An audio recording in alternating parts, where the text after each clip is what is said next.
তুমি যদি একবার ওই মেয়ের উপরে উঠো, আচ্ছা, হ্যাঁ, সমস্ত রাত্রে খেলাধুলা করতে পারবা, কিন্তু তোমার গিটারের পানি এক ফোঁটাও বের হবে না। এটাই তো দরকার। আর তেজি ঘোড়ার মতন দৌড়াইতে পারবা। হ্যাঁ, মেয়ের নালার পানি সব শুকায়া যাইব, আচ্ছা, তোমার গিটারের পানি এক ফোঁটাও বের হবে না। আচ্ছা, তাহলে এটা ঠিক আছে, কিভাবে বলো তো? আমি পদ্ধতিটা দিতেছি, যেহেতু তুমি আসছো। আর বিশেষ করে হচ্ছে দর্শক ভাইয়ের, আপনারা যারা আছেন, যেহেতু এই ছেলেটা আমার কাছে আসছে পদ্ধতির জন্য, তো আপনারা আমি তো এই ছেলেটা আসার উচিল্লাই, তো আপনাদেরকে আমি বলতেছি আপনারা অবশ্যই ভিডিওটা মনোযোগ সহকারে দেখবেন এবং শুনবেন। তো আচ্ছা, আমি বলতেছি বিবাহিত মেয়েদেরকে কিভাবে হারানো যায়, কি খেলে হারানো যায়।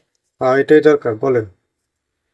মূলত হচ্ছে এই যে হাতিসুরের গাছ আছে না, গাছের শিকড় নিবেন একটা, আচ্ছা, আর হচ্ছে 2টা খেজুর নিবেন, আচ্ছা, বাজার থেকে 5টা কিশমিশ নিবেন, আচ্ছা, আর হচ্ছে একটা পান পাতা নিবেন, আর হ্যাঁ, 1 কাপের মতন মধু নিবেন।